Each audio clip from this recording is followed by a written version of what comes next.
Hello and welcome to Prairie Pulse. Coming up a little bit later in the show, we'll see episode 1 of Black History of the Northern Plains. But first, joining me now is our guest, Sarah Matthews. Sarah, thanks for joining us today. Yes, thanks for having me. You're the Executive Director of the Red River Children's Advocacy Center in Fargo and Grand Forks. Kind of a mouthful, but tell us about yourself first before we talk about that. Sure. So I'm originally from Fargo, North Dakota, born and raised, and I have a beautiful family. I'm married and have 2 children, ages 8, and 3. And we are busy. We're a hockey family and soccer and all of the things. And I come from a background in my position from the nonprofit world. My family founded the North Dakota Autism Center in 2008 when we found out that my brother was diagnosed with autism. And so I come from a background from some driven women who really want to get things done and change lives. So that's what you get from me. Well, tell us about the Red River Children's Advocacy Center. What is it? When was it founded, and what does it do? Sure. So the Advocacy Center is a center where we see children who are victims of sexual abuse, neglect, and exploitation. And what we do is use a multidisciplinary approach to help them be comfortable and provide an environment that is safe for them to tell their allegations and the abuse that they've endured. We have been around since 2004. We were founded as a 501c3 nonprofit at that time, so that's about 18 years. And I recently became the executive director in April of 2022. So I'm also fairly new to children advocacy centers. So our services are very unique. We often get victims who are not ready to really tell their story to anybody, and in those environments where it would typically occur in the street with law enforcement or social workers. So we provide that safe environment for them to come into, and we provide advocacy, interviewing with them, mental health services. We partner with Sanford Care Clinic to do the medical examinations that are necessary at times, and then law enforcement, social services, prosecutors, and others. Mm-hmm. So how many offices do you have, employees, counselors? We have 2 offices, one in Fargo and one in Grand Forks. We only have a part-time employee in Grand Forks who does our forensic interviewing, and then we partner with other nonprofit organizations in that area currently to help provide the other care that we need to. And then in Fargo, we have about 15 employees and 5 interns now, and we have forensic interviewers, advocates, and we have 3 clinicians that are able to see mental health patients currently. What geographical region? Is it just the cities, the metros, or do you get some other counties involved? So right now, our statistics show that we have conducted interviews and services to people in 48 counties surrounding the area. Okay. Take me through the process of when you get a referral of child neglect or abuse. Well, our referrals come straight from law enforcement or social services. Those are the only referrals that we're allowed to take in at this time. And what happens is they contact our program coordinator, whether it's on the web to schedule or gives us a call and gives us some information on the case and what they need, if they need a female interviewer or a male interviewer.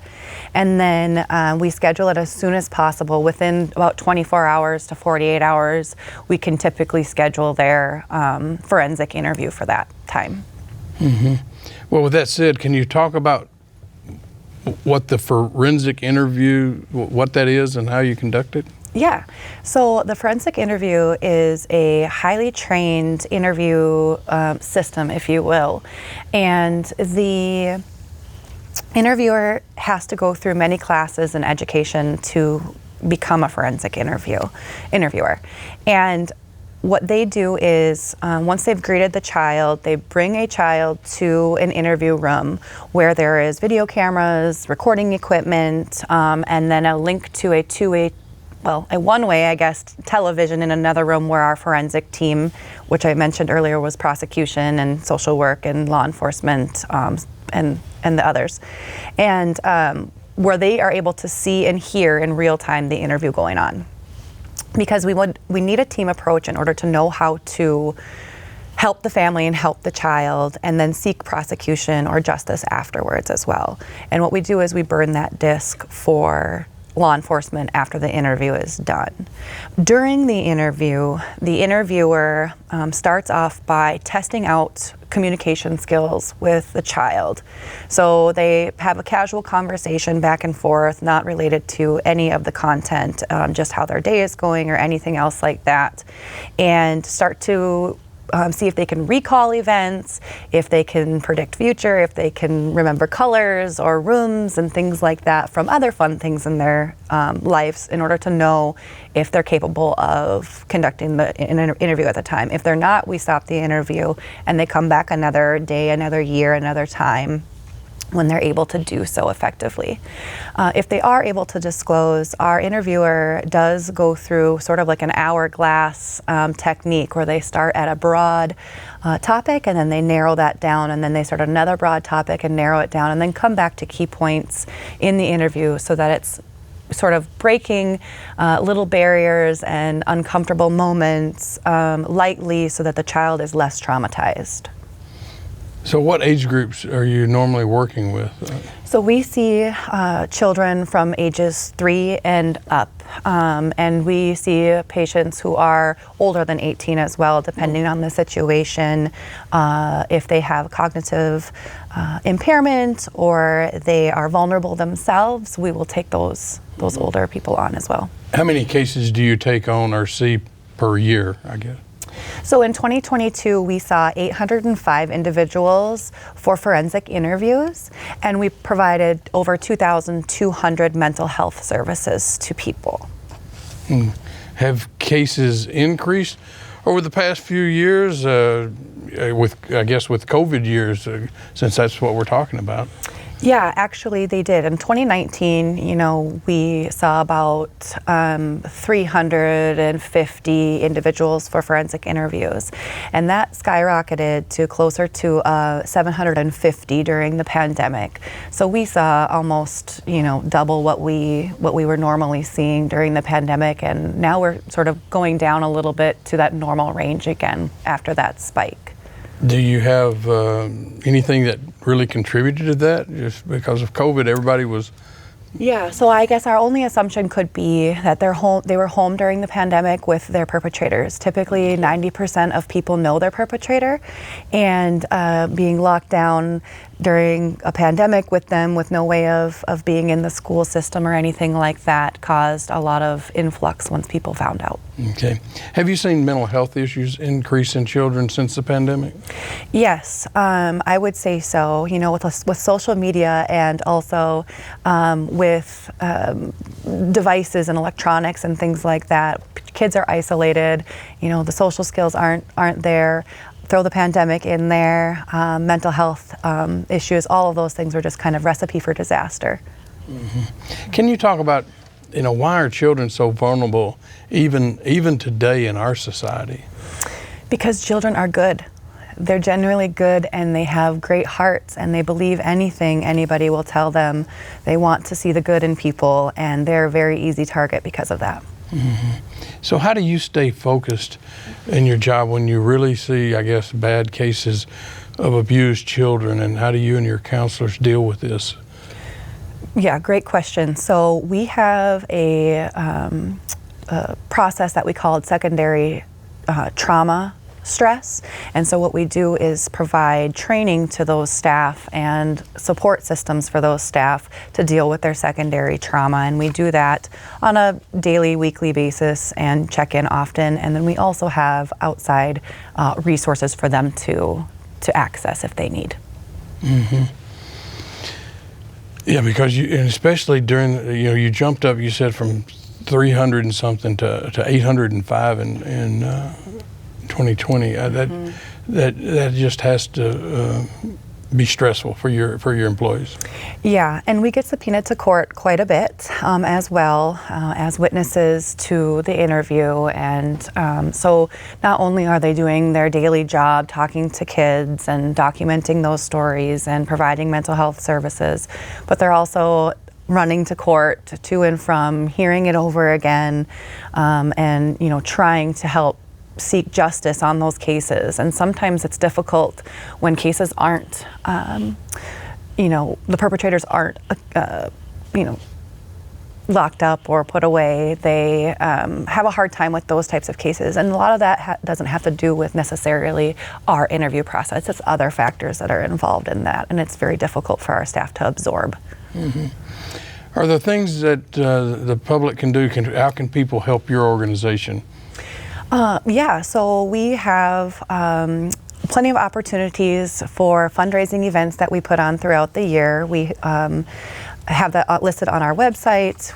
Our website is rrcac.org, where you can find a list of all of our services, our wish list, and other things like that.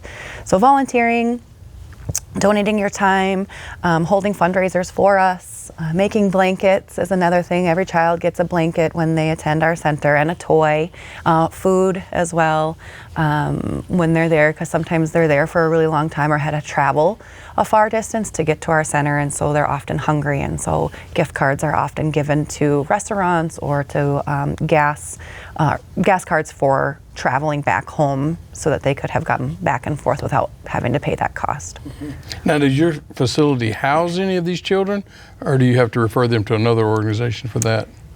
Yeah, so our advocates outsource those types of services. So any other services that we provide in the metro area or any of those 48 counties, our advocates know about them. And what they'll do is they'll help the family get all of those resources and hook them up with the people and business cards and places that would offer shelter, permanent housing, food, all of those things. Mm-hmm.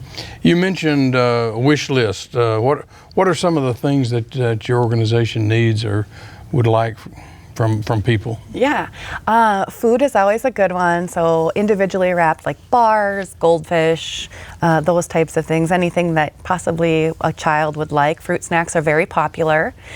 Drinks, water, and also items, so hygiene items. We like to give them hygiene items because sometimes they're running away from a situation and they need those types of items. Gift cards, like I mentioned, to restaurants or gas gift cards, as well as toys and blankets. Mm-hmm. When you're facilitating the children, are there times that you end up having to facilitate maybe one of the parents that came in with the child? Absolutely. So our advocate sits with the child at all, or with the parent or non-offending caregiver at all times during the interview process, and they are given coaching. They are kind of given a breakdown of how it's not their fault, things like this happen. A lot of parents feel a lot of guilt around that, like how did I not know this was happening? And you don't, unless you know the signs of prevention and you know what a perpetrator would do to try to gain access to your child. So they get a lot of that type of counseling, and then they get all of the resources at that time, and then coaching on what to do further with their child to help their child heal. Okay. Does your organization ever facilitate kind of the rebuilding of families, or after bad things happen, or does that depend on the individual situation, or what? Yeah, it depends on the individual situation. So if the advocate can provide support and services to the family to help them in the situation that they're in, that doesn't usually need to go any further than our family advocate, because they do provide ongoing support for months, 6 months afterwards, however long it takes to make sure that that family is feeling comfortable and maintaining, their healthy relationship with their child and services that they have. If our advocate cannot do something, they would partner with social services to try to get those types of supports, and then it's in social services hands to help rebuild that family up at that time. And typically they're involved as they're part of our MDT team. Can you remind our viewers, your organization's not the one that you would call to report child abuse. Correct. It would be Child you're Protective referred Services. to. Yeah. Yep, Child Protective Services is where you would call to do that. You could either fill out a 960 form on the government website, or you can contact them. Is it sometimes difficult to find out what exactly has happened? You talk about the forensic interview, and how do you and others really get to the bottom of that? You explained the interview process, but that's got to be difficult sometimes to really get to the bottom of what happened and what happened. Yeah, so our interview process does not beg or prompt the child to have a response. So what we would do if it was difficult to get to the part that we're hoping for, law enforcement wants us to get to in an interview, it can take a very long time, maybe 2 hours, sometimes they take 3 hours. And in that time, the child's playing with Play-Doh and talking to this person as just a general casual conversation. It's they don't understand necessarily exactly why they're there or exactly what we want to hear, because we don't tell them. That would mess our whole investigation up. And so getting to that point is sometimes doesn't occur. Sometimes the child will leave and not disclose information, and then several years later, maybe they're ready to come and talk about it, or months later after counseling or whatever the case may be, they may then disclose at that time, or they may never disclose, because disclosing is very difficult. Mm-hmm. With that said, what's the best part of your job? As the executive director, I don't see all of the day-to-day children that come in, and but I also get to see all of the back end and all of the stories and all of the children who have come through our center, and the success stories that we have through our mental health clinic as well. And our advocate also is telling me those types of things. So just knowing that my work to help the staff to feel better, to have the tools for their job, to ease their life in all of the other ways in the office, that's kind of my role. And that's what I like about it, is I can help them to do the very important work that they're doing and make it as most comfortable and easy as possible for them, and then also allow them time and flexibility to recover when they need to. Okay. If people want to help or want more information, where can they go? Who can they contact? So they can call our main number at 701-234-4580 and leave a message, or just talk to Linda up front. She'll give you any answers that you need. And then also you can go to our website at rrcac.org. And we also have Facebook and LinkedIn as well that they can follow us on. Well, Sarah, thank you for joining us today, and thank you for what you're doing. Yes, thank you so much for having me. Stay tuned for more.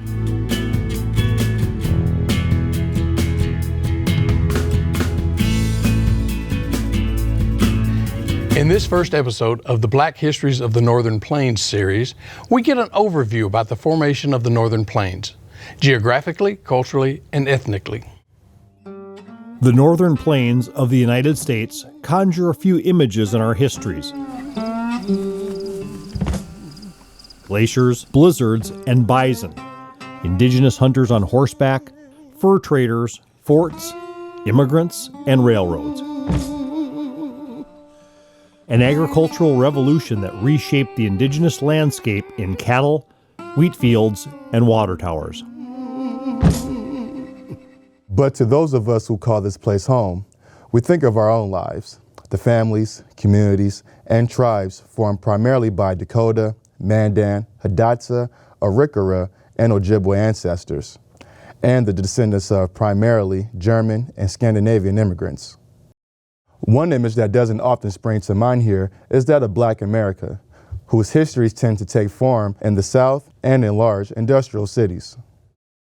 However, long before wheat and the Northern Pacific found a home in Minnesota, Montana, and the two Dakotas, Black history was weaving its way through the Northern Plains.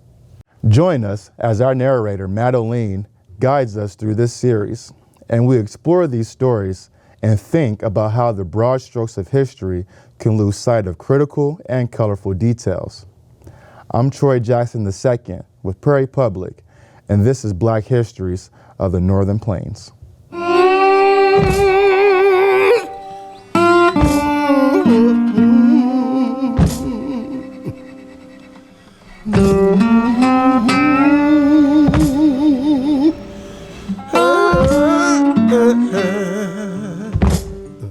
When Professor Elwyn B. Robinson set to the task of writing a history of North Dakota in the 1950s and 60s, his story of the plains started with grass, the foundation of the immense northern ecologies that stretch from the Great Lakes forest to the Rocky Mountain foothills, and from the boreal forests of Canada south to the Nebraska sandhills, where the central and southern plains begin their journey to the Chihuahuan Desert. This vast grassland was created over vast geological periods of time. The landscape was carved through the North American continent by the Western Interior Seaway 100 million years ago. As oceans and tectonic plates swelled and dropped, the Rocky Mountains were pushed into the sky, and erosion from the process filled this shallow saltwater sea with sand, silt, and mud. As the sea receded, the Mississippi River soon took its place. The past 2.5 million years brought glaciers thousands of feet high, advancing and retreating, growing and melting. These glaciers created rivers like the Missouri, Minnesota, and James, and lakes like the Souris, Mackenzie, and Agassiz. At its largest, Lake Agassiz was twice the current size of Lake Superior, holding an estimated volume of 23,000 cubic kilometers of water. Like Agassiz, Superior and the other Great Lakes were formed by glaciers too. As these glaciers retreated to the Arctic Ocean, many of those lakes followed, leaving rivers and flatlands in their path. The Red River Valley and Lake Winnipeg, for instance, follow Lake Agassiz's final retreat to the north. The first peoples survived as hunter-gatherers, moving through seasonal camps in the plains and woodlands to harvest food and resources like bison, wild rice, mussels, berries, wood, flint, and clay. Later they cultivated corn, squash, beans, and tobacco. Their wealth and success were evident to newer arrivals over the last 500 years from France, Spain, England, and the United States, people who soon developed an interest in indigenous minerals, furs, and lands. Black history in the Northern Plains begins in these exchanges. As a field of study, Black history in the United States is about as old as these early arrivals to the Northern Plains. Of course, African histories are among the oldest on our planet. African American writers, too, have recorded their thoughts and experiences in various forms for centuries. In literary works like Phillis Wheatley's poems on various subjects, religious and moral, autobiographies like Gustavus Voss's The Interesting Narrative of the Life of Olaudah Akano, and Frederick Douglass's Narrative of the Life of Frederick Douglass, and speeches like Sojourner Truth's Ain't I a Woman. However, the earliest histories of the United States, much like its foundational documents, were written by white men, many of whom were slaveholders with little interest in the humanity of black folks. The first historical accounts of Black America were produced by black writers in the abolitionary spirit of New England in the 1830s and 40s. After the Civil War and Emancipation, historians of Black America took a more scientific and secular turn in their accounts. George Washington Williams, a Civil War veteran and journalist, was the most influential of this next generation. His 1883 History of the Negro Race in America from 1619 to 1880 used modern historical methods to reconstruct African American life, drawing from news stories, maps, public records, and interviews. Writing during the end of Reconstruction and the early years of the following period of violence and political repression we now know as Jim Crow, Williams watched as religious rationalizations of slavery evolved into powerful pseudo-scientific endorsements of racial segregation. In response, Williams championed education and black self-determination, arguing, "For too long, we've allowed others to tell our story." These historians, who lived primarily during the years of Jim Crow and segregation, were led by scholars like W.E.B. Du Bois and Carter G. Woodson, the first two African American historians to earn a Ph.D. in the United States, the Howard University bibliographer Dorothy Porter Wesley, and John Hope Franklin, the author of a groundbreaking 1947 study of black life in the United States from slavery to freedom. These scholars built the necessary infrastructure to pursue black history as a serious academic field, which was vital as they were frequently excluded from archives and academic organizations. Since the civil rights movements of the 1950s and 60s, as American institutions have increasingly opened their doors to African American scholars and scholarship, Black history has flourished in journals, universities, and popular media. These studies have given greater focus to the lives of Black women, artists, entrepreneurs, and subcultures, and increasingly Black experiences outside of the South and since Reconstruction. Studies of Black America in the Northern Plains are even newer. Contemporary works of the 1990s and 2000s survey Black life in Minnesota and North Dakota. Focus works on the roles of the enslaved, slaveholders, and racial segregation in our region from historians like William Green, Christopher Lehman, and Walt Bachman have been followed by institutions such as the 2018 opening of the Minnesota African American Heritage Museum and Gallery. Our work in Black histories of the Northern Plains follows right in these footsteps. We hope you'll join us for the journey. I'm Troy Jackson II. Thank you for watching.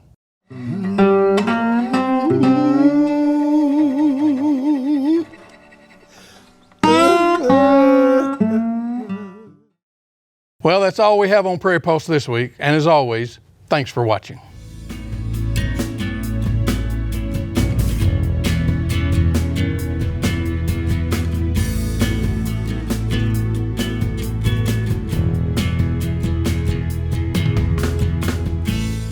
Funded by the Minnesota Arts and Cultural Heritage Fund with money from the vote of the people of Minnesota on November 4th, 2008. And by the members of Prairie Public.